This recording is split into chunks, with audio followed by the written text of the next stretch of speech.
Hello my dear friends. तो आज हम पढ़ने वाले हैं फिजिक्स का chapter number 2, force and laws of motion. अब मेरे को बताने की ज़रूरत नहीं कि तुम्हें क्या क्या करना है। अभी लाइक कर दो, वीडियो को सब्सक्राइब कर दो, वगैरह वगैरह जो करते हैं करो, मेरे को नहीं पता। तुम लोग बस कर दो, तुम लोगों को पता है ना, तुम लोग करो बस। और हाँ, वीडियो प्लीज़ पूरी देखना ताकि तुम्हें पूरा चैप्टर समझ आ जाए। तो बिना किसी टाइम वेस्ट किए स्टार्ट करते हैं। तो चैप्टर का नाम ही बता देता है force and laws of motion. मतलब इस चैप्टर में क्या पढ़ने वाले हैं, फोर्स के बारे में और लॉज ऑफ मोशन के बारे में। ठीक है। तो फोर्स हमारा बेसिकली क्या है, मैं भी जानता हूँ, तुम भी जानते हो। कई चीज़ को तुम धक्का लगा रहे हो, उसमें तुम्हारी जो एनर्जी लग रही है, और किसी चीज़ को तुम खींच रहे हो, उसमें तुम्हारी एनर्जी लग रही है, उसी को हम बेसिकली फोर्स कहते हैं। तो हम इसको डिफाइन कैसे करेंगे? द पुश और pull on an object is known as force. ठीक है, इसको तुम लिख के रख लो क्योंकि यही डेफिनेशन तुम लोगों को एग्जाम में छाप के आनी है अगर तुमसे फोर्स का क्वेश्चन पूछा जाए तो।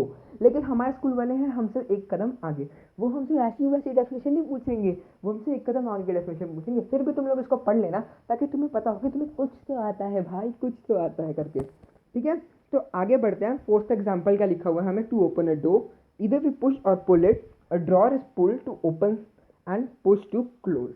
सबको समझ आ गया है, मैं जानता हूँ कि अगर हमें किसी डोर को ओपन करना है तो हम उसको खींचते हैं या फिर उसको धक्का मारते हैं। अब कुछ लोग कहेंगे धक्का कौन मारता है ब्रो? तो मैं बता दूँ ब्रो, जब तुम कहीं पर किसी रेस्टोरेंट वगैरह में जाते हो तो वहाँ पर डबल साइड डोर होता है, पुश भी कर सकते हो, पुल भी कर सकते हो। और दूसरी जगह होती है हमारे ड्रॉर। ड्रॉर को जब हम खोलना चाहते हैं तो हम उसको पुल करते हैं, और जब हम उसको बंद करना चाहते हैं तो हम पुश करते हैं। पुल का मतलब खींचना, पुश का मतलब धक्का देना। समझ गए? तो इफेक्ट ऑफ फोर्स, सब जानते हैं इफेक्ट क्या क्या हो सकते हैं फोर्स के। फोर्स का पहला इफेक्ट होता है force can make a stationary body move. Stationary body से मतलब यहाँ पर ऐसी बॉडी कि ऐसी किसी चीज़ का है जो बिल्कुल भी मूव नहीं कर रही है। ठीक है, जिसकी वेलोसिटी जीरो है। अब ये मत पूछना वेलोसिटी क्या होती है, क्योंकि तुम लोगों ने बेसिकली पहला चैप्टर तो पढ़ा होगा ही, क्योंकि तुम मेरी वीडियो देख रहे हो तो तुमने पहले भी किसी वीडियो देखी होगी। अगर नहीं देखी तो प्लीज़ वीडियो को अभी पूरा देख लो, उसके बाद जाके सीधा उस चैप्टर को देखना, वरना तुम्हें कुछ भी समझ नहीं आने वाला इस चैप्टर में। इस चैप्टर की एक भी इक्वेशन तुम्हें समझ नहीं आने वाली। एक बार इस वीडियो को देख लो, फिर तुम दूसरी वीडियो में जाना, नहीं तो तुम पहले उसी वीडियो को देख लो, क्योंकि तुम्हारे लिए बेसिकली वो अच्छा होगा। मैंने नहीं बना रखी, बट या अभी तक नहीं बना रखी, तुम मेरे चैनल पर जाकर चेकआउट करना कि मैंने अभी तक बना दी है कि नहीं, वरना तो फिर तुम किसी और की देख लो। मैं रिकमेंड करता हूँ जस्ट पढ़ लेगा। ठीक है, तो आगे जाते हैं। तो सेकंड है हमारा, इसके एग्जांपल्स कैसे हैं कि आप कैसे स्टेशनरी बॉल को कैसे मूव कराते हैं। A football can be set to move by kicking it. सब जानते हैं फुटबॉल को पहले किक करते हैं, फिर उसको मूव करते हैं। हाँ, मेरी क्लास के बच्चे नहीं जानते, उनको हाथ में पकड़ के फुटबॉल को खेला ज़्यादा पसंद है, मैं नहीं जानता क्यों। क्या बोलूँ उनके बारे में। आगे है force can stop a moving body. Force क्या कर सकती है? किसी मूविंग बॉडी को स्टॉप कर सकती है। कैसे? जैसे कि हम फिल्मों में देखते हैं, लाइक अगर किसी ने एवेंजर्स मूवी देखी होगी तो उसने देखा होगा कैसे एक डायनासोर आता है। डायनासोर था, मेरे को नहीं पता, फिर मैंने सिर्फ सीन देखा उसका, वो वाला कि हल्क क्या करता है, फोर्स लगाता है और उसको रोक देता है। या फिर हम मूवीज में देखते हैं कि एरोप्लेन आ रहा है सामने से, कार्टून में देखते हैं एरोप्लेन आ रहा है सामने से, अपना हीरो आता है उसको जस्ट धक्का दे के रोक लेता है। पता नहीं इसके पाँव से जलते, लेकिन भाई हाँ वो रोक लेता है। इसकी पावर कहाँ से होती है उनके पास, उनको खुद नहीं पता होता। नेक्स्ट है हमारे पास force can change the direction of a moving object. Force एक मूविंग ऑब्जेक्ट का डायरेक्शन चेंज कर सकती है। कैसे? अब तुम लोग फुटबॉल या क्रिकेट दोनों में से किसी एक चीज़ को तुमने देखा ही होगा, लाइक खेलते हो तो किसी को देखा ही होगा, है ना। अब तुम लोग किसी और देश से तो हो नहीं, इंडिया से ही हो, तभी तुम्हें मेरी भाषा समझ आ रही है, तो तुमने देखा तो होगा ही इनको। फुटबॉल बेसिकली हम क्या करते हैं फुटबॉल में? फुटबॉल में एक प्लेयर किक करता है, दूसरा प्लेयर उस बॉल को साथ साथ में लेके जाता है। तो जब उसको पाँव से मारता है वो, तो उसकी डायरेक्शन चेंज होती है क्या? या होती है ना? होती है, लाइक हर बार नहीं होती। कुछ लोग सिर्फ उसकी थोड़ी सी उसकी स्पीड बढ़ाने के लिए कर देते हैं, बट या डायरेक्शन चेंज होती है। ठीक है, भले तुम्हें दिखे ना, बट या वो एकदम लाइक माइक्रोमीटर्स में तो चेंज होती है। मैं कुछ ज़्यादा साइंटिफिक जा रहा हूँ, बट या इट्स रियल। ठीक है ना। उसके बाद आता है हमारा force can change the sorry, मैंने क्रिकेट वाला एग्जांपल देना भूल गया। क्रिकेट में देखो, अब बॉलर मारता तो विकेट के सामने ही है बॉल, लेकिन अब बैट्समैन की मर्जी कि वो ना बल्ला घुमा के कहाँ को बॉल फेंके। ठीक है, तो तुम लोग समझ गए होगे, है ना। नेक्स्ट है force can change the speed of a moving body. Force किसी मूविंग बॉडी की स्पीड को चेंज कर सकती है। कैसे? मान लो कि अगर उस अवेंजर्स के सीन में उसमें हल्क जब धक्का दे रहा होता, हल्का सी भी पावर नहीं होती, तो डायनासोर उसको धक्का दे देता, है ना। तो डायनासोर की स्पीड तो कम हुई थी ना वहाँ पर, स्पीड तो कम होती, क्योंकि हल्क ने भी कुछ ना कुछ फोर्स तो लगाई है। भले उसकी स्पीड बहुत ज़्यादा कम रेशो में कम हुई है, लेकिन कम हुई है। हर एक चीज़ का हर एक चीज़ पे इफेक्ट होता है, भले ही वो बहुत कम क्यों ना हो, लेकिन इफेक्ट होता है। ये मेरा लॉ है, अगर तुम लोगों को इसको कॉपीराइट करना है कर लो, मैंने कभी मना नहीं किया, तुम लोग बस कर सकते हो क्योंकि मैं तुम्हारा फ्रेंड हूँ यार, फ्रेंड के लिए कुछ भी। तो आगे हम देखते हैं, और कोई एग्जांपल दूँ क्या? हाँ, चलो मान लो फुटबॉलर ही है। अब देखो कभी कभी तुमने देखा होगा, लाइक अगर तुमने सुपर स्ट्राइकर देखा या फिर फुटबॉल का मैच देखा, कभी कभी क्या फुटबॉलर्स करते हैं कि यहाँ से बॉल को किक मारेंगे और नेक्स्ट जगह पे, मैं तुम्हें डायग्राम बना के दिखा देता हूँ, मेरी ड्राइंग इतनी अच्छी नहीं है, ठीक है, so don't take it seriously. Like ये एक फुटबॉलर है, इसने बॉल को मारा, ठीक है, और अब बॉल आई दूसरे बंदे के पास, इसने बॉल को और ज़्यादा ज़ोर से मारा, ठीक है, मतलब कि 1 सेकंड में इसकी बॉल यहाँ तक गई और इसकी बॉल 1 सेकंड में इतना डिस्टेंस कवर कर लिया एक उसकी बॉल ने, ठीक है। तो इसमें मैं क्या पता चलता है, किसी ने उसकी फोर्स बढ़ा के उसकी स्पीड चेंज की। अब हल्के ने स्पीड कम की थी, इसने स्पीड ज़्यादा की। वैसे ही मान लो अगर सुपर हीरो भी जब फ्लाइट को रोक रहा होता है ना, तो भी उसकी स्पीड कम होते होते जीरो पे आती है, सीधा जीरो पे नहीं आती, कम होते होते जीरो पे आती है, ठीक है। तो चेंज तो कर रहा है वो स्पीड को, ठीक है। आगे, force can change the shape and size of an object. कैसे? तुम लोग सिंपली देख लो, बैलून है ना, बैलून को अगर तुम ज़रा सा भी किस तरह से भी उसको तुम दबाने की कोशिश करोगे ना, तो या उसकी शेप चेंज होगी। ये मेरे को एग्जांपल देने की ज़रूरत नहीं है, ड्राइंग करके तुम लोग खुद भी समझते हो, है ना। आगे हमारे पास है बैलेंस फोर्स। अब फोर्स के यहाँ पर हमें टू टाइप्स बता रखे हैं, balance force and unbalance force. दोनों को मैं ज़्यादा डिटेल में ना जाके समझा देता हूँ तुम्हें, ताकि तुम लोग को भी आसानी से समझ आ जाए, तो कॉम्प्लेक्स ना बने और तुम लोग लिख के भी आ सको, ठीक है। तो बैलेंस फोर्स बेसिकली क्या होती है? बैलेंस फोर्स में काम होता है दो फोर्सेस का, ठीक है, दो फोर्सेस का, और इन दोनों का जो यूनिट है ना सेम होनी चाहिए। अब मैं तुम्हें बता देता हूँ फैक्ट के लिए कि फोर्स की जो यूनिट होती है ना, वो होती है न्यूटन, ठीक है, एन से नोट करते हैं हम उसको, न्यूटन, ठीक है। और मान लो ये बंदा लगा रहा है 10 न्यूटन फोर्स, ठीक है, और ये बंदा भी लगा रहा है 10 न्यूटन फोर्स, है ना। तो मान लो कि तुम इस मान लो कि जो ये बंदा है, ये तुम हो, ये तुम्हारा दोस्त है। अगर दोनों बराबर का दम लगा रहे हो, तो फिर बताओ बॉक्स किसके साइड को जाएगा? किसी की साइड को नहीं, क्योंकि वो तो उसी जगह पे रहेगा। वो बोलेगा कि भाई पहले तुम लोग अपना झगड़ा कर लो, अपनी हैंड रेसलिंग कर लो, फिर मैं यहाँ से हटूंगा। अब यहाँ पर भी दो केस बनते हैं। अगर तो ये बॉक्स सॉलिड में है, ये मैं आपको बता रहा हूँ, ये चैप्टर में नहीं मिलेगा तुम्हें, लेकिन तुम लोगों को पढ़ लेना चाहिए ताकि तुम्हारी बेसिक अंडरस्टैंडिंग बढ़ जाए। अब मान लो इसी बॉक्स की जगह यहाँ पर होगा एक बैलून, तो क्या होगा भाई? बैलून तो फट जाएगा, दोनों में बहुत ज़्यादा दम है, मैं मानता हूँ तुम्हारे और तुम्हारे दोस्त में बहुत ज़्यादा दम है, इसलिए बैलून फट जाएगा। भाई देखो तुम्हारी तारीफ कर दी बेमतलब है मैंने, है ना, सिर्फ बात पे लाइक कर दो, मेरी भी थोड़ी तारीफ कर दो, है ना। अब आगे देखते हैं हम लोग कि अनबैलेंस फोर्स क्या होती है। अनबैलेंस फोर्स क्या होती है? बेसिकली अनबैलेंस फोर्स में देख लो तुम यहाँ पर, मान लो कि यहाँ से एक बंदा फोर्स लगा रहा है, ठीक है, और यहाँ से भी एक बंदा फोर्स लगा रहा है।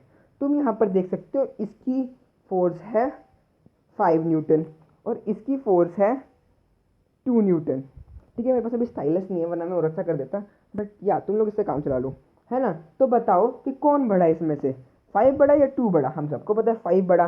तो फिर किस तरफ को जाएगा ये जाएगा इस तरफ को। क्यों? क्योंकि 2 उसको रोकने के लिए सफिशिएंट नहीं होगा, बट या वो फोर्स लगा के उसकी स्पीड ज़रूर कम कर देगा, ठीक है।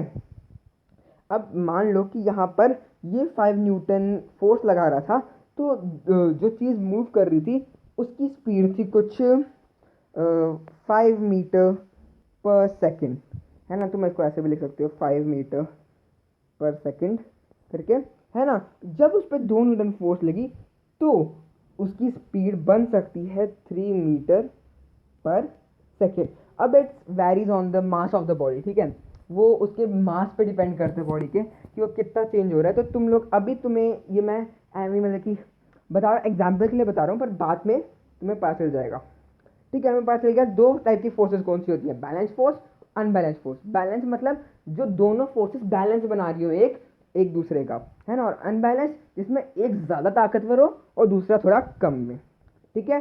अब आते हैं लॉज ऑफ मोशन में। तो लॉज ऑफ मोशन बेसिकली क्या है कि अब कोई चीज़ मोशन में है तो उसके कुछ लॉज भी हैं, मतलब कि ये चीज़ के कुछ रूल्स भी हैं कि ये इन रूल्स को तोड़ नहीं सकती। जैसे कि तुम्हारी कोई गेम हो रही है, तो अगर तुम उसके रूल्स तोड़ देते हो तो कुछ पेनल्टी लगती है ना, तो तुम बेसिकली उसको नहीं तोड़ते हो, ठीक है। तो वैसे ही हमारे इनके रूल्स के साथ भी है, बस इनका फ़र्क ये कि इनको कोई तोड़ नहीं सकता, ऐसा माना जाता है, ठीक है। अब आगे जाके कोई हमें दूसरा पैरेलल यूनिवर्स मिल जाए, है ना, वहाँ पर रूल्स थोड़े अलग हो, तो हम नहीं जानते क्या होगा, है ना। हम ये भी नहीं जानते कि क्या पता मार्स पे कुछ और रूल्स चलते हो, है ना, तो उनको हम अलग रखेंगे। फिलहाल ये लॉज ऑफ मोशन हमारे अर्थ पे वेरी करते हैं। लाइक अभी तक जितना हमने यूनिवर्स डिस्कवर किया है, उसमें हमें पता चलता है कि ऑब्जर्वेबल यूनिवर्स मीन्स जितना भी ऑब्जर्व किया हमने अभी तक यूनिवर्स को, उसमें ये रूल्स फॉलो होते हैं। तो बेसिकली हम इनको लिखते हैं कि आर यूनिवर्सली फॉलोड, ठीक है।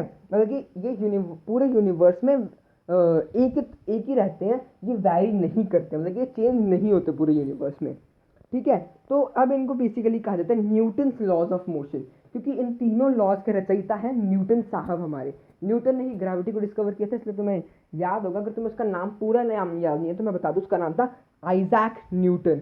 तुम गूगल में सर्च कर सकते हो, तुम्हें उसके बारे में और कुछ भी मिल जाएगा, बट प्लीज़ सर्च करना ताकि तुम्हें और ज़्यादा मिले और तुम थोड़ा सा खुद को और ज़्यादा स्टैंड अप कर सको, बाकी से अलग रख सको, ठीक है, और तुम्हारे स्कोर्स भी ज़्यादा हैं, ठीक है। तो बेसिकली तुम खुद करना, वरना फिर अगर मैं करवाऊंगा तो फिर चीटिंग हो जाएगी ना, इसलिए। न्यूटन ने दिए थे 3 लॉज। हम लोग कैसे कहते हैं, Newton first law of motion, Newton second law of motion and Newton third law of motion. अब ये तीनों लॉज अपने नंबर पे भी डिपेंडेंट है, मतलब कि तुम ये नहीं कर सकते फर्स्ट लॉ को तुम सेकंड लॉ की जगह लिख दो, थर्ड लॉ को फर्स्ट लॉ लिख दो, ये नहीं होगा, क्योंकि ये तीनों मतलब जो फर्स्ट लॉ है वो फर्स्ट ही है, सेकंड सेकंड ही है, और थर्ड थर्ड ही है। तुम्हें ये भी याद करना होगा फर्स्ट कौन सा, सेकंड कौन सा, थर्ड कौन सा है। ऐसे नहीं करना जैसे कि हम पॉइंट्स में लिख देते हैं ना कभी कभी कि हाँ इसमें ये चीज़ भी है ये चीज़ भी है, तो इसको उल्टा पुल्टा करके लिख दो, कोई प्रॉब्लम नहीं है। वैसा नहीं होगा, क्योंकि ये तीनों अलग अलग हैं। हाँ, अब आगे जाके मैं तुम्हें इनमें कुछ सिमिलरिटीज बताऊंगा, बट या उसके लिए तुम्हें पूरी वीडियो देखनी पड़ेगी, ठीक है। तो Newton first law of motion, इसको हम लॉ ऑफ इनर्शिया भी कहते हैं। क्यों कहते हैं मैं तुम्हें आगे बताता हूँ। तो न्यूटन का फर्स्ट लॉ कहता क्या है, any object remains in the state of rest or uniform motion along a straight line until it is compelled to change the state by applying an external force।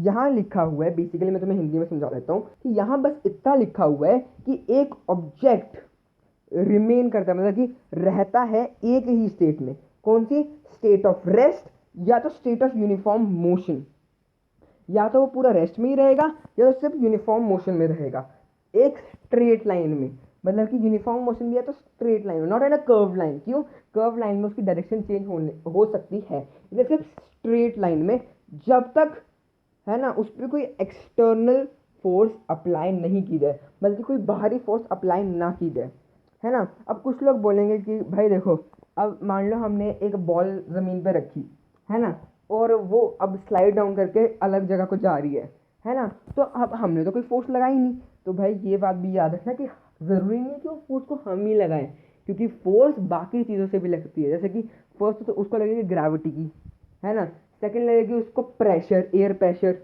है ना, तीसरी लगेगी उसको air की force, जो एयर वहाँ चल रही होगी, है ना। तो बहुत सारी फोर्सेस मिल के एक चीज़ को मूव करने में काम आती है। ज़रूरी नहीं है कि उस ऑब्जेक्ट को मूव करने के लिए सिर्फ एक ही फोर्स ज़रूरी हो, क्योंकि उसमें बहुत सारी फोर्सेस का काम होता है। तो जैसे कि हम देख सकते हैं बॉल पहले रुकी हुई थी, है ना, जब तक उसको फुटबॉलर ने किक नहीं किया, तो और जैसे ही किक किया तब वो मूव करने लग गई। अब ये मूव भी तब तक करते रहेगी जब तक इस पर कोई और फोर्स ना लगाई जाए, ऐसा कहा जाएगा। लेकिन हम लोग देखते हैं कि भाई ये बॉल तो बाद में जाके रुक जाती है थोड़ी देर बाद। ऐसा क्यों, ऐसा बेसिकली इसलिए होता है, देखो सबसे पहले तो उसने उछाली बॉल ऊपर को, है ना, इसके कारण क्या हुआ, ग्रेविटी का असर हुआ उस पर, है ना, तो उसकी थोड़ी एनर्जी वहाँ निकल गई, ठीक है, उसकी थोड़ी सी स्पीड कम हो गई इसके कारण, ठीक है। दूसरा एयर प्रेशर उसको और नीचे को धकेलेगा, तो और स्पीड कम हो गई। तीसरा, अगर अब वो नीचे पहुंच गई तो नीचे से उसको फ्रिक्शन भी लगेगी, है ना, फ्रिक्शन की भी फोर्स होती है, सब जानते हैं, है ना। तो बस ये फोर्स भी उसको लगेगी। और चौथी फोर्स एयर की, अब एयर तो अपनी जगह मान लो स्टेबल है ना, या फिर मान लो उसके ऑपोजिट साइड को जा रही है ना, तो एयर की भी तो फोर्स लग रही है, भले ही उसकी थोड़ी मेजरमेंट कम आती है, उसको जो इतना वो वेरी उसको कम करती है, बट या वो कर रही है, उसको अफेक्ट कर रही है। इसलिए तुम ये नहीं कह सकते कि उसका क्या कि उसका प्रॉब्लम क्या है, ठीक है, कि वो रुक क्यों रही है बार बार, क्योंकि बहुत सारी चीज़ें मिलकर उसको रोकने की कोशिश कर रही हैं। ऐसे ही जैसे कि हमें करती है बहुत सारी चीज़ें रोकने की कोशिश, हमें पढ़ने से कभी गेम रोकने की कोशिश करती है, कभी टीवी और बाकी सब कुछ चीज़ें भी, और हम रुक भी जाते हैं, बट हमें नहीं रुकना। हम ह्यूमंस हैं, हमारे पास दिमाग है, इसलिए हमें थोड़ा और आगे बढ़ना है, इस बॉल की तरह रुके नहीं रहना, हमें और आगे बढ़ के खुद की एनर्जी लगा के आगे बढ़ना है, ठीक है। मेरे साथ बढ़ो, आगे बढ़ो। मैं कल बहुत वीडियो डाल रहा हूँ इसलिए। अब हम लोग देखते हैं कि इसको हम लोग इनर्शिया क्यों कहते हैं। अब मैं तुम्हें इनर्शिया बता देता हूँ क्या होता है। यहाँ पर देखता हूँ कहाँ पर लिखा हुआ है, कहाँ लिख दिया मैंने, हाँ, मास एंड इनर्शिया, है ना। अब किसी चीज़ पे हम कितनी फोर्स लगा रहे हैं और वो कितना मूव करेगा, ये डिपेंड किस पे करता है। पहला हमारी फोर्स की यूनिट पे, और दूसरा कि उसका मास कितना है, ठीक है। ये चीज़ें डिपेंड करती हैं। फोर्स कैसे यूनिट में तुम्हें बता दिए क्या होती है, वो होती है हमारे पास न्यूटन। और इसको हम कैलकुलेट कैसे करते हैं मैं तुम्हें बता देता हूँ कि F is equal to M A. यहाँ पर m होता है मास के लिए और a होता है एक्सेलरेशन के लिए। अब एक्सेलरेशन तुम्हें नहीं पता तो तुमने पक्का फर्स्ट चैप्टर पढ़ा नहीं है, जाके पढ़ लो उसको अच्छे से जाके, ताकि तुम लोगों को बाद में आके कोई कंफ्यूजन ना हो, क्योंकि इस चैप्टर में बहुत ज़्यादा ज़रूरत है फर्स्ट चैप्टर की, ठीक है। हमारे साल की पूरी फिजिक्स एक दूसरे से जुड़ी हुई है, तो प्लीज़ इसको कर लो, ठीक है। फोर्स को हम कैसे करते हैं, मास इंटू एक्सलरेशन। हम इसको एम ए ही लिखेंगे, इंटू ए नहीं लिखेंगे, क्योंकि तुम लोगों ने मैथ्स पढ़ रखी है और मैंने भी पढ़ रखी है, इसलिए समझ गए होगे, ठीक है। अब इतना तो हमें पता चल गया कि इसको ऐसे कैसे करते हैं, लेकिन अगर तुम लोग ध्यान से देखो ना, तो तुम्हें पता चलेगा कि मास की वैल्यू क्या होती है, केजी ऐसा यूनिट, है ना। मान लो 1 kg हमारे पास मास है और उस पर एक्सलरेशन लगा दी हमने 1 metre per second square. Sorry मैं इसे लिखा जा रहा हूँ, मेरे स्टाइलिश नहीं यार, मेरी मजबूरी भी समझो, मेरे को सब जल्दी से जल्दी करवाओ ताकि मेरे पास पैसे आए और मैं स्टाइलिश खरीदूँ अपने लिए, है ना। तो प्लीज़ करा दो मेरी हेल्प इतनी, है ना। तो मान लो इतना है, तो हम सब जानते हैं कि इसका स्कोर कितना, इसका टोटल कितना निकलेगा, 1 kg metre per second square, है ना, पर सेकंड स्क्वायर, है ना। अब ये जो ये वैल्यू निकली है ना तुम्हारी, है ना, इसको हम कैसे लिखेंगे, इसको हम लिखेंगे 1 न्यूटन। ये KG metre per second square is equal to a newton. समझ गए। उम्मीद है तुम्हें समझ आ गया होगा, अगर तुम लोग मेरे स्टूडेंट हो, नहीं हो तो भी समझ आ गया होगा, क्योंकि तुम मेरे स्टूडेंट अब बन चुके हो, पढ़ लिया मुझसे तुमने, ठीक है। तो आगे देखते हैं हम लोग कि इनर्शिया क्या होता है। इनर्शिया क्या होता है, एक ऑब्जेक्ट की मजबूरी कह सकते हो तुम लोग, या फिर इनएबिलिटी, मतलब कि उसके पास ये एबिलिटी नहीं है, समझ गए। ये एबिलिटी नहीं, ये इनएबिलिटी है, मतलब कि उसके पास ये एबिलिटी नहीं है, उसके पास ये क्षमता नहीं है, अक्षमता कह सकते हो तुम लोग इसको ना, एक ऑब्जेक्ट की अक्षमता कि वो बिना किसी एक्सटर्नल फोर्स के मूव कर सके, है ना। तो बेसिकली ये हमारे फर्स्ट लॉ को प्रूव कर रहा है, ठीक है। उसको हम कहेंगे इनर्शिया, इसलिए इसको न्यूटन्स लॉ ऑफ इनर्शिया भी कहते हैं, न्यूटन्स फर्स्ट लॉ भी कहते हैं, फर्स्ट लॉ ऑफ मोशन भी कहते हैं, उसके बाद लॉ ऑफ इनर्शिया भी कहते हैं, बहुत कुछ कहते हैं यार। इसको दिमाग खराब करके रख दिया मेरा भी इसने, है ना। तुम लोग अकेले नहीं इसमें पढ़ पढ़ के दिमाग खराब करा रहे हो अपना, मैं भी तुम्हारे साथ ही, कि मेरे को भी पढ़ के तुम्हें पढ़ाता हूँ ना, समझ जाओ यार मेरी बात भी, है ना। तो जो इनर्शिया है ये बेसिकली ये कहता है कि एक चीज़ तब तक मूव नहीं करती जब तक तुम उस पर कोई एक्सटर्नल फोर्स ना लगाओ, उसकी ये अक्षमता होती है, ठीक है।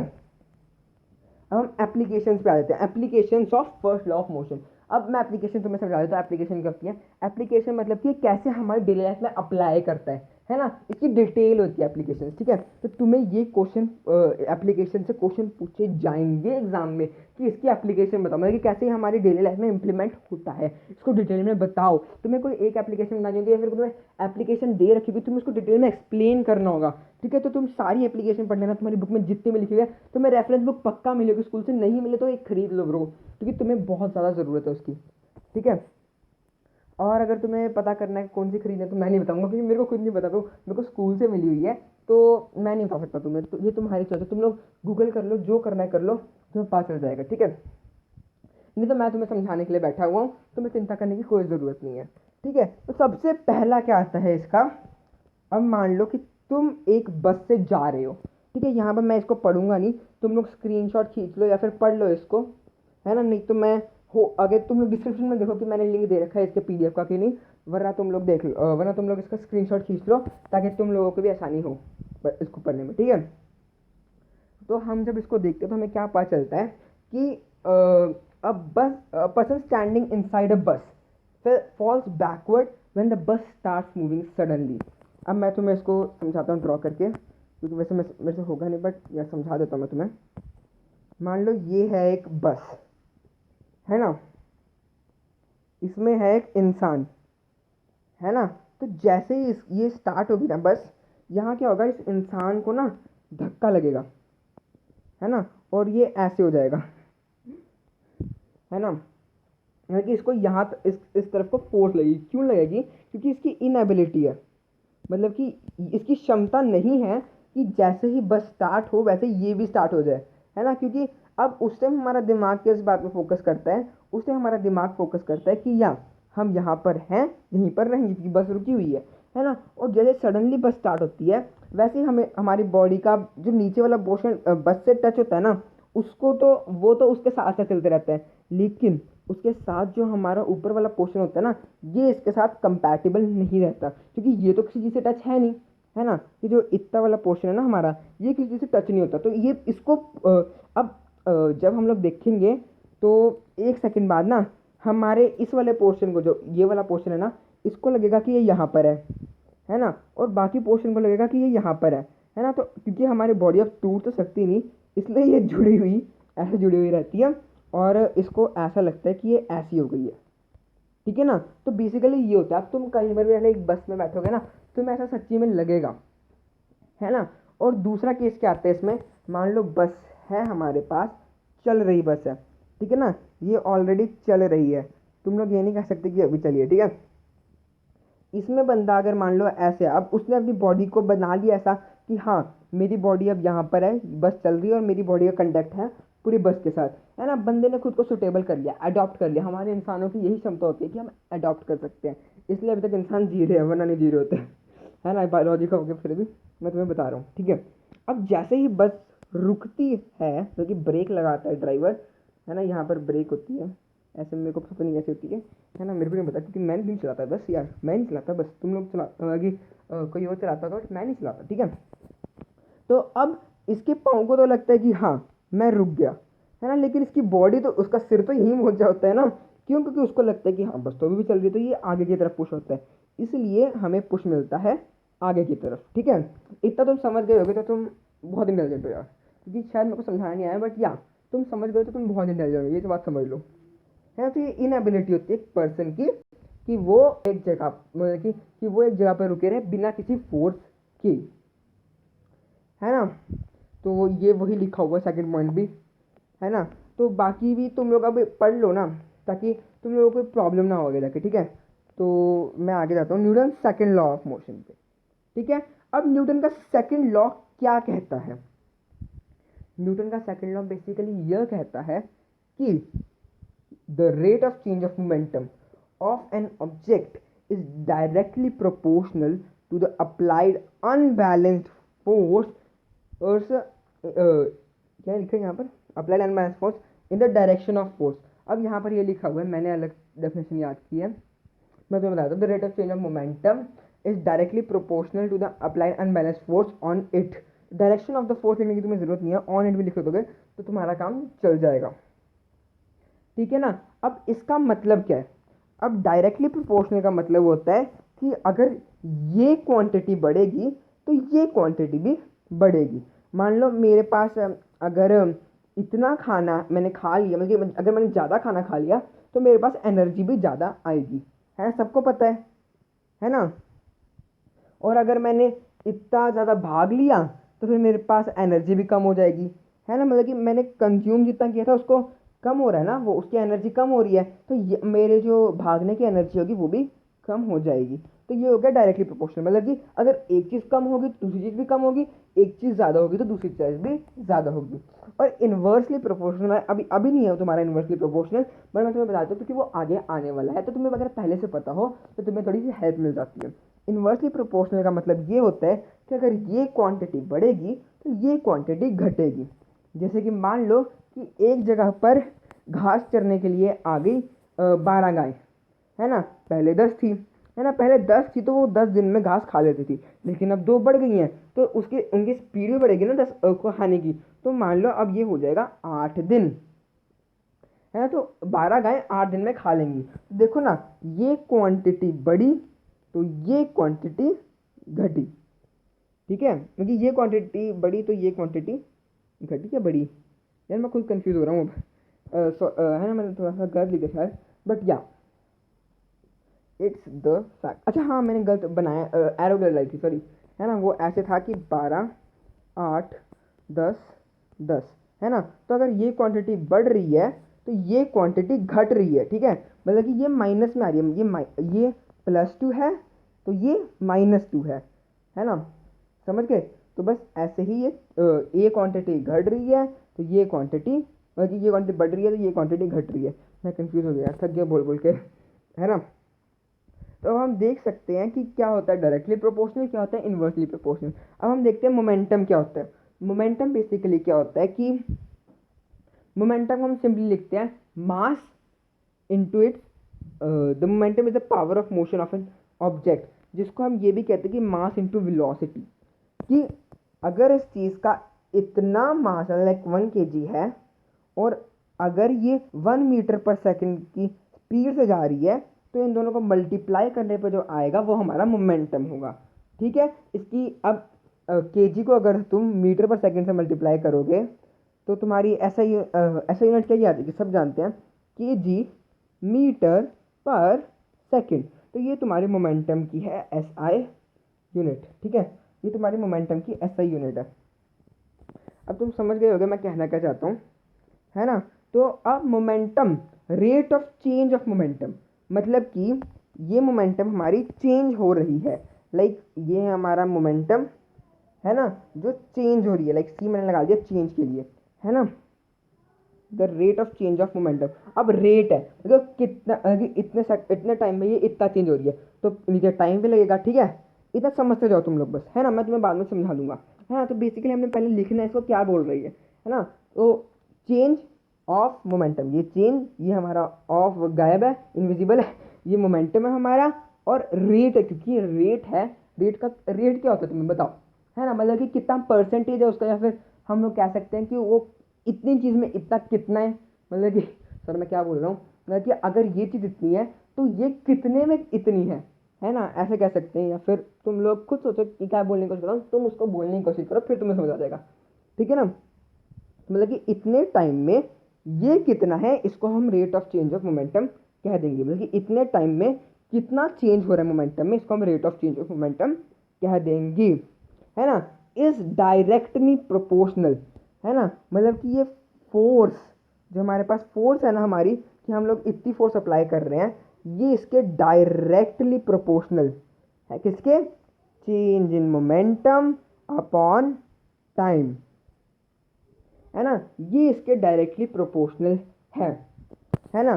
तो यहाँ पर मैं दिखाता हूँ, तो मैं यहाँ पर लिखा होगा कहीं पर इसका यूनिट, देखते हो यार इस पीडीएफ में हो तो, वेट करो प्लीज़, जो तो इसकी वो दे रखी है, सम्स दे रखे हैं,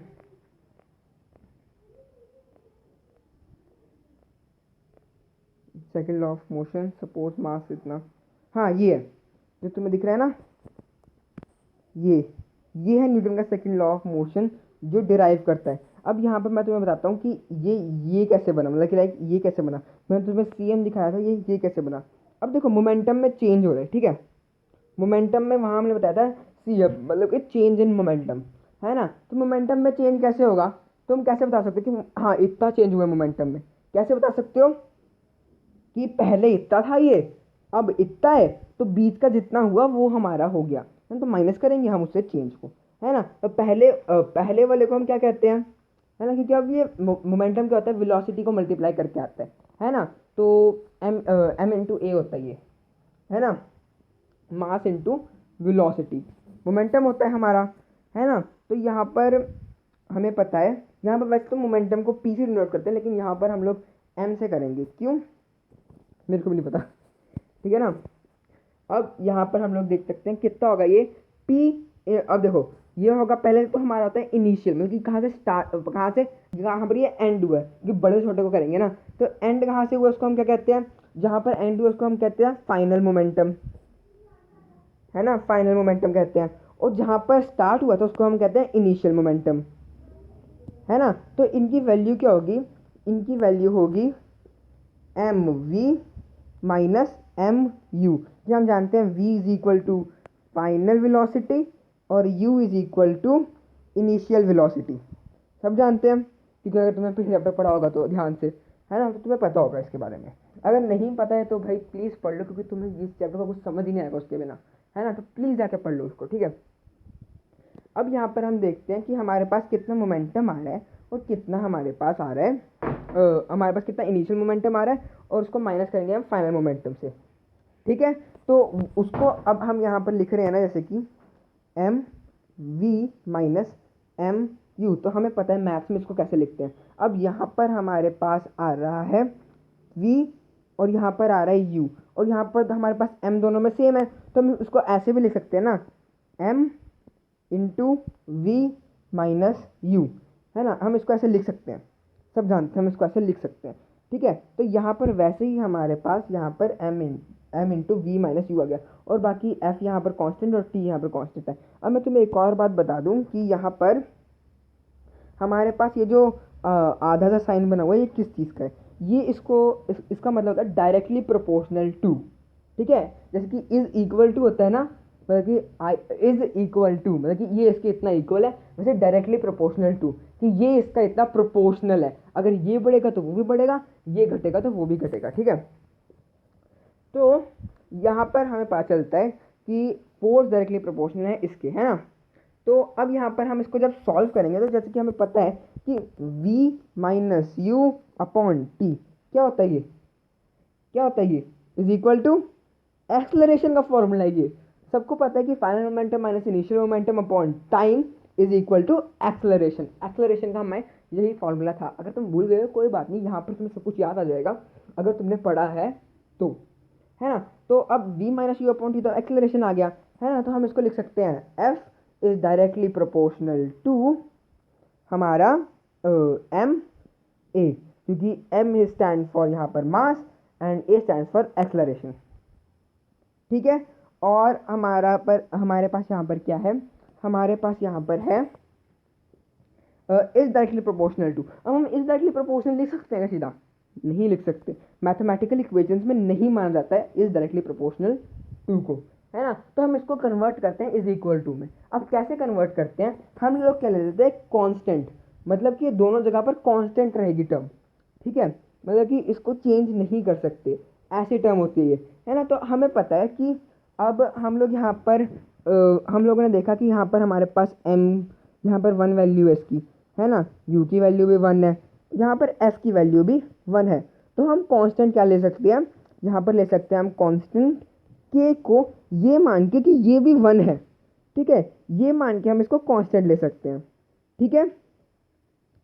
तो अब अगर यहाँ पर k की वैल्यू हमारे पास आ गई 1, है ना, तो हम इसको लिख देंगे ऐसे कि f इज इक्वल टू के एम में इज इक्वल टू डाल के हम k डाल देंगे, ठीक है, इज इक्वल टू डाल के k डाल देंगे हम लोग, ठीक है। और जब हम लोग इसको ऐसे लिख देंगे तो हमें पता है k की वैल्यू क्या है 1, है ना। तो हम इसको कैसे लिख सकते हैं, अब k की वैल्यू तो 1 ही है ना, हम सबको पता है k की वैल्यू 1 है ना। तो जब हम 1 को मल्टीप्लाई करेंगे एम ए से तो आंसर तो m ही आएगा, सब जानते हैं, है ना। तो ये बन जाएगा F is equal to M A, force is equal to mass, एक मिनट को इसको करने दो मेरे को, मास इंटू एक्सलरेशन, मैं इनकी ऐसे यूनिट भी साथ में लिख रहा हूँ, मीटर पर सेकेंड स्क्वेयर। तो अब तुम्हें समझ आ जाएगा न्यूटन कैसे बराबर है KG metre per second square के, और ये हमारे मोमेंटम के उसको भी प्रूव करता है। ठीक है, क्योंकि हमने तो स्टार्टिंग में तो हमने इसको ही लिया था ना, अपने स्टेटमेंट को, है ना, इसी स्टेटमेंट से हमने सब कुछ बनाया है, तो इसलिए ये इसको भी प्रूव करता है। तो अगर तुम्हें आ जाए मैथमेटिकली प्रूव करो इसको, या फिर से प्रूव करने को भी आ जाए, तो तुम लोगों ने पूरी जितना मैंने स्टेटमेंट अभी बताया ना तुम्हें पूरा इसको छापना है वहाँ पर, क्योंकि तुम्हें इस बात की समझ है, इसलिए तुम लोगों को ये याद भी जल्दी हो जाएगा। बस एक बार इसको ना याद कर लेना अच्छे से कि कैसे ये हो रहा है, ताकि तुम लोगों को आराम से समझ आ जाए। ठीक है, तो अब हमारे पास मोमेंटम का भी हो गया, हमें सेकंड लॉ भी समझ आ गया, है ना। तो अब हम क्या करें, है ना। अब सेकंड लॉ को मैं तुम्हें एक और बार समझा देता हूँ, क्योंकि तुम लोग अभी भूल गए होगी तब बड़े के बाद। हमारा सेकंड लॉ ये था कि जितना इसका चेंज ऑफ मोमेंटम का रेट बढ़ेगा उतना ही फोर्स भी बढ़ेगी। तो हमने अब CM/T को तो बना दिया हमने MA, है ना, क्योंकि ये तो MA के बराबर हो गया है। तो जब F is equal to M, मान लो 1 न्यूटन हमारे पास फोर्स है, तो हमारे पास मास और एक्सेलरेशन भी 1 MA ही होगा, है ना। अगर हमारे पास 2 न्यूटन फोर्स है, तो हमारे पास मास और एक्सेलरेशन भी 2 MA होगा, है ना, 2 multiply by M into A, है ना, ऐसे होगा। तो अब हम लोग समझ गए हैं कि जितना ये बढ़ेगा उतना ये बढ़ेगा, तो ये क्या हुए, डायरेक्टली प्रोपोर्शनल। हाँ यार, मेरे पास स्टाइलस नहीं है, इससे वैसे अच्छे से नहीं बन रहा, वरना मैं बहुत अच्छा बना देता। ठीक है, तो अब हम आगे क्या देख रहे हैं, आगे हम देखने पड़ेंगे इसकी एप्लीकेशंस। एप्लीकेशंस क्या है इसकी, ठीक है। एप्लीकेशन से पहले तुम इसके न्यूमेरिकल एक बार अच्छे से कर लेना, मोमेंटम को निकालने की। ठीक है, तो यहाँ पर जो भी न्यूमेरिकल्स है ना, इसका स्नैपशॉट खींच लो, उनको ट्राई करो खुद से। ठीक है, एक बार तुम पहला वाला खुद देख लो एक बार कैसे करना है, फिर तुम बाकी सबको खुद ट्राई करो, ताकि तुम लोगों की अंडरस्टैंडिंग बढ़ जाए। और उनको करना बहुत ज़्यादा ज़रूरी है मेरे भाई। क्यों ज़रूरी है, क्योंकि इन्हीं से तुम्हें क्वेश्चन आएंगे एग्जाम में। तो अब हम एग्जाम के लिए पढ़ रहे हैं ना सब लोग, लाइक हाँ मैं पढ़ रहा हूँ, तो मैं पढ़ा रहा हूँ तुम्हें कुछ और प्रॉफिट के लिए, तुम पढ़ रहे हो किसी और प्रॉफिट के लिए, लेकिन अंत में तो हमारे एग्जाम से उस प्रॉफिट की तरफ पहुँच सकते हैं ना। तो प्लीज़ इनको एग्जाम के लिए तो लाइक तुम लोग चाहे किसी और चीज़ के लिए ना करो, लेकिन एग्जाम के लिए प्लीज़ कर लेना। टेस्ट तुम्हारा कोई भी आ रहा हो तो प्लीज़ इसको कर लेना ट्राई, क्योंकि अगर तुम ट्राई नहीं करोगे तो तुम्हारी पूरी पढ़ाई यहाँ वेस्ट जाएगी। ठीक है, तो प्लीज़ इसको कर लेना। अब यहाँ एप्लीकेशंस भी आती हैं कुछ न्यूटन के सेकंड लॉ की। अब देखता हूँ मैं यहाँ पर इन लोगों ने दिखा रखी है कि नहीं, कि मैं एक्चुअली किसी और जगह से कर रहा हूँ, मेरे पास इतना टाइम नहीं उसको बनाने का, नोट्स को बनाने का, लेकिन हाँ मैं बाकी चीज़ों के नोट्स खुद बनाता हूँ, तो फिर प्लीज़ उसको देख लेना। ठीक है, मेरी बाकी वीडियोस को भी देख लेना, मेरे चैनल को सब्सक्राइब कर दो, ताकि तुम लोग बस यार मेरे साथ पढ़ते रहो, है ना। तुम्हारे लिए आसानी हो जाएगी, तुम अगर सब कुछ एक ही जगह से पढ़ोगे तो, है ना, तुम्हारे लिए आसानी हो जाएगी। क्योंकि स्कूल में तो वैसे भी हमें समझ नहीं आता, हम सबकी कमज़ोरी यही है ना। तो आगे हम यहाँ पर एप्लीकेशन देख लेते हैं। अब यहाँ पर तो इन लोगों ने दिखा नहीं रखी, मैं बता देता हूँ तुम्हें क्यों, क्योंकि मैं तुम्हारा भाई हूँ। ठीक है, एप्लीकेशंस तुम लोग इसके कहाँ से ढूंढ सकते हो, एप्लीकेशंस तुम इसके गूगल में है ना, तुम लोग सिंपली लिख देना, simply applications of second law of motion. तुम्हारे सामने इतनी एप्लीकेशंस आ जाएंगी ना, इतनी वीडियोस आ जाएंगी ना, तुम आराम से भाई देख देख के ना मज़े ले सकते हो इसके, लाइक तुम्हें मूवी की तरह लगेगा भाई, इतना आसान है इसको करना। ठीक है, अब मैं बाकी तुम्हें यहाँ पर बता देता हूँ, बट मैं तुम्हें एक एप्लीकेशन बता देता हूँ। ठीक है, एक क्रिकेटर वाली जो हर किसी की बुक में होगी ब्रो, हर किसी, क्योंकि ये सबसे फेमस एप्लीकेशन है इसकी। ये एक क्रिकेटर है, इसके यहाँ पर बॉल आती है, फील्डर है मतलब, सॉरी क्रिकेटर नहीं, फील्डर कह सकते हैं इसको।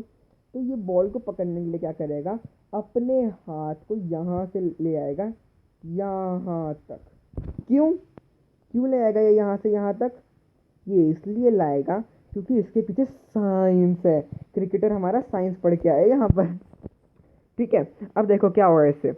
अब मान लो क्रिकेटर जब बॉल आई है ना, तो वो नीचे आते आते आते क्रिकेटर के हाथ में यहाँ से आ गई यहाँ तक, है ना। तो इसके बीच में इसको कुछ टाइम लगा, है ना। मान लो इसमें से इसको लगे 50 सेकेंड, 50 सेकेंड कुछ ज़्यादा ही होगा, मतलब कि लाइक मान लो 2 सेकेंड लगे इसको, 2 सेकेंड लगे इसको, है ना।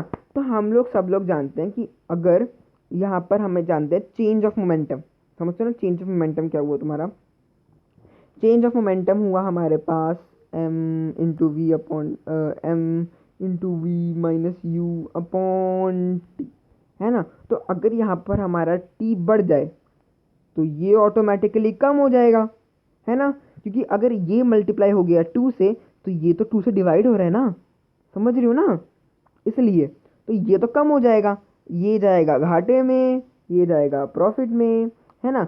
अब तुम लोग देखो, अब अगर ये कम हो रहा है मतलब कि हमारा मोमेंटम कम हो रहा है, ठीक है, अगर उसका चेंज कम हो रहा है उसका मोमेंटम भी कम हो रहा है हमारा, और अगर मोमेंटम कम हो रहा है तो हमारी फोर्स भी तो कम हो ही जाएगी ना, फोर्स भी कम हो जाएगी, मानते हो ना। तो बस इसी के साथ तो हमारे क्रिकेटर ने फोर्स कम कर दी बॉल की।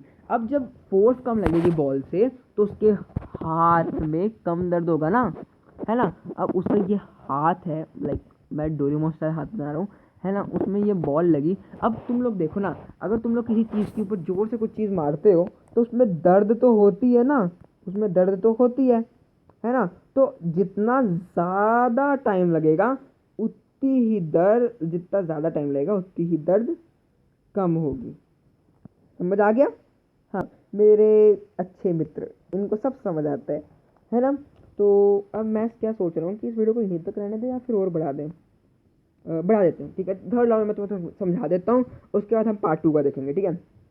अब न्यूटन का थर्ड लॉ क्या कहता है? न्यूटन का थर्ड लॉ हमें बेसिकली यह कहता है कि सबसे आसान लॉ है ये नहीं कहता वो कि सबसे आसान लॉ है, मैं बता रहा हूँ, मेरा बीच में भटक जाता हूँ ना, है ना, कि ये है हमारा सबसे आसान, बोले तो सरल लॉ, है ना, ये है हमारा सरल लॉ। क्यों क्यों है ये हमारा सरल लॉ? क्योंकि इसमें ज़्यादा कुछ लिखा ही नहीं हुआ, इसमें बस इतना लिखा हुआ है कि for every action there is an equal and opposite reaction. मतलब कि ये कर्म का खेल है भाई, जितने तुम पाप करोगे उतना ही तुम्हें नेगेटिव फल भोगना पड़ेगा। ये तोल मोल के चीज़ें हैं, मेरे को बनाना नहीं आ रहा, बट या जितना तुम नेगेटिव करोगे उतना ही तुम्हारे साथ भी नेगेटिव होगा। लाइक जैसे कि कहते हैं ना हमारे हिंदू रिलीजन में कि अगर तुम लोग पाप करोगे, अगर तुम लोग बेसिकली अगर पाप करोगे, लाइक कुछ नेगेटिव करोगे जिसका किसी पे नेगेटिव इम्पैक्ट पड़ रहा है, तो तुम्हें भी बाद में जाके कभी कढ़ाई में डूब देंगे जिसका नेगेटिव इम्पैक्ट तुम पे पड़ेगा, है ना। तो बेसिकली ये कहा जाता है हमारी हिंदू माइथोलॉजी में, है ना। तो वैसे ही सेम यहाँ पर है, लाइक अगर तुम किसी चीज़ पे एक्शन लगा रहे हो, मतलब किसी चीज़ पे फोर्स लगा रहे हो, तो वो भी तुम पे उतना ही तगड़ा रिएक्शन भी देगा, मतलब कि जैसा करोगे वैसा ही भरोगे। मान लो अगर तुम्हारी फोर्स इधर से आई तो इधर से भी उसकी फोर्स आएगी, ठीक है। अब ये नेचुरली अकरिंग फोर्स के हिसाब से, ठीक है, ये मत समझना कि हर बार ऐसा होता है, ठीक है। तो अब यहाँ पर हमारे पास आता है न्यूटन का थर्ड लॉ, हमें ये बताता है, ठीक है। अब इसकी एप्लीकेशन देखते हैं हम कैसे बताता है ये हमें, ठीक है। अब यहाँ पर देखो ये बना रखा है इन लोगों ने, कितना प्यारा सा ये बना रखा है ना, इसको हम बाद में देखते हैं, पहले हम एप्लीकेशन देख लेते हैं, ठीक है। अब मानो तुम लोग चल रहे हो, है ना, ये बंदा है हमारा, इसका नाम मोंटी है, पता नहीं क्यों है, इसके माँ बाप ने रखा होगा, मैं नहीं जानता, क्योंकि इसको पता नहीं, है ना। तो अब ये जा रहा है यहाँ को, है ना। सबसे पहले इसने अपना ये वाला पाँव, लाइक ये वाला पाँव नीचे रखा, है ना। तो अब ज़मीन ने क्या किया, चल हट, मेरे पे पाँव रखता है, निकल यहाँ से, है ना। तो उसका ये वाला पाँव खुद ही उठ के यहाँ को चला जाएगा, क्यों? क्योंकि अब इसने फोर्स तो लगाई यहाँ को, है ना। अब इसकी जब यहाँ से फोर्स लगाई तो इसकी बॉडी ने इस फोर्स को ट्रांसफ़र किया यहाँ को, इस वाले पाँव में, है ना। तो ये वाला पाँव को दर्द सी हुई तो ये उठ के यहाँ को चला गया। अब यही मोशन जब कंटिन्यूसली होता रहता है तो इसी को हम कहते हैं थर्ड लॉ का एग्जाम्पल, ठीक है। अब यहाँ पर लिखा है a boat moves back when we deboard it. Like अगर हम इसको मान लो, यहाँ पर एक बोट है ना, यहाँ को हम लोग इसके ऊपर से उतर रहे हैं, है ना। तो जैसे ही हम इसके ऊपर से उतर जाएंगे ना, यहाँ को इधर को आ जाएंगे ना, है ना, तो इसके ऊपर से वेट कम हो कि लाइक जब हम लोग यहाँ को जा रहे होते हैं ना, तो ये भी हमारे ऊपर प्रेशर डालती है कि जा उतर मेरे ऊपर से, तो कैसे मेरे ऊपर चढ़ा हुआ है ना। तो वैसे ही बस हम लोगों पे ये भगा देती है हमें, और जैसे ही हम लोग यहाँ को पहुँचते हैं वैसे ही बोट यहाँ को चली जाती है। लाइक इसका डिस्टेंस पहले इतना था, बाद में इतना हो जाता है, ठीक है। तो ये डिपोर्ट बैक कर देती है, मतलब कि दूर को भाग जाती है। आगे है अ गन रिकॉइल्स, लाइक एक गन पीछे जाती है गोली मारने के बाद, है ना। अब तुम लोग किसी मूवी में तुम लोगों ने देखा होगा कि मान लो ये हमारे पास गन है, मैं यहाँ पर गन कैसे बनाऊँ, मान लो ये हमारे पास गन है, इसमें से गोली निकल रही है ना। तो फिर ये जब गोली आगे को जाएगी तो गन भी थोड़ा सा पीछे को मूव करती है। तुमने मूवीज में देखा होगा जैसे ही एक सोल्जर गन को गल से शूट करता है, लाइक वो यहाँ को शूट करता है, तो तो गन भी थोड़ा सा पीछे को जाती है ना। तुम लोगों ने मूवी में देखा होगा, इमेजिन करने की कोशिश करो, ठीक है। तो यहाँ पर हमें ये बताता है कि जितना प्रेशर गन गोली पे लगाती है ना, लाइक जितना प्रेशर गन गोली पे लगाती है ना, उतना ही प्रेशर गोली भी गन पर लगाती है। अब तुम लोग कहोगे कि भाई अगर ऐसा सच्ची में है तो फिर हमारी गन जो है ना वो गोली जितने पीछे क्यों नहीं जाती। इसके बहुत सारे रीजंस हैं, ठीक है।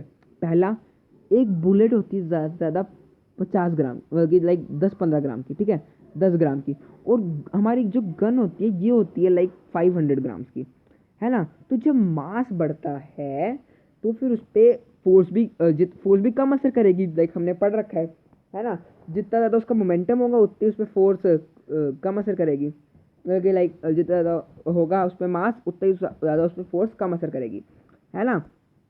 और ऊपर से हम लोगों ने उस गन को पकड़ रखा होता है, तो उस पर हमारी भी फोर्स लग रही है ना कि हाँ तू आगे ही रह, तू पीछे मत मुड़ के दिखा दियो, है ना।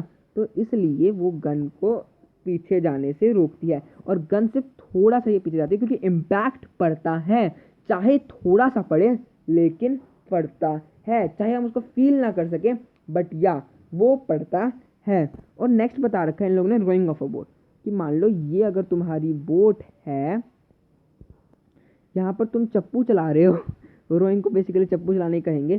तो फिर यहाँ से तुम लोग चप्पू को, लाइक पहले चप्पू यहाँ पर था, तुम उसको यहाँ से यहाँ ले आए, तो बोट आगे को कैसे बढ़ गई, है ना। तो इसका बेसिकली रीज़न ये है कि यहाँ पर है हमारे पास पानी, है ना।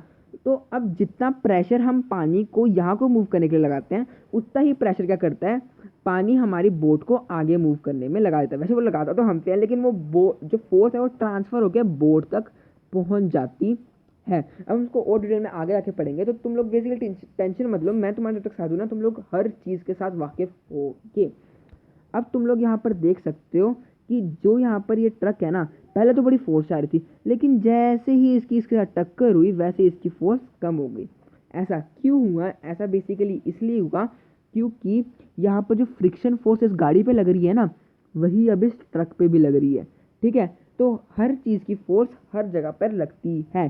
पर यहाँ पर देखो असर तो कम दिख रहा है ना, यहाँ पर असर कम दिख रहा है, बट या फर्क पड़ता है। तुम लोग यहाँ भी टेबल पर देख लो ना, यहाँ पर टेबल पर देखना भी बेसिकली तुम देखना यहाँ पर कितना लिखा हुआ है, ये चेंज होगा।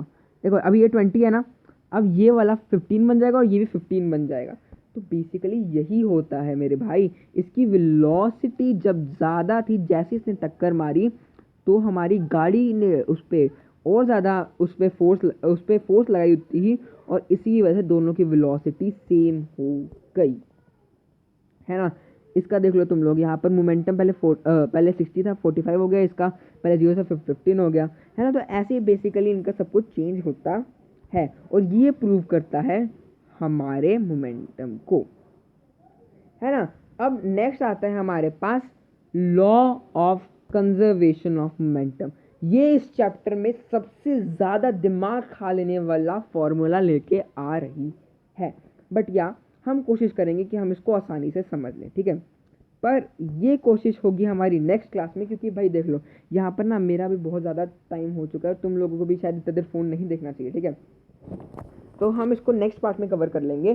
तो तुम लोग अभी देख लो, मेरी वीडियो अगर आ चुकी है तो तुम लोग देख सकते हो मजे से जाके हम मेरे चैनल में जाके, तो बस तुम लोग बस सर्च कर लो बाय योर टीचर रिदम करके, हाँ तुम्हें मिल जाएगी, ठीक है। तुम्हें ज़्यादा टेंशन लेने की ज़रूरत नहीं है ना। तो फिर ओके, तो आज के लिए इतना ही, बाय। और प्लीज़ लाइक कर देना, क्योंकि यार मैंने तुम्हें इतना पढ़ाया यार, तुम लोग इतना तो कर ही सकते हो ना मेरे लिए, ठीक है। तो बाय बाय।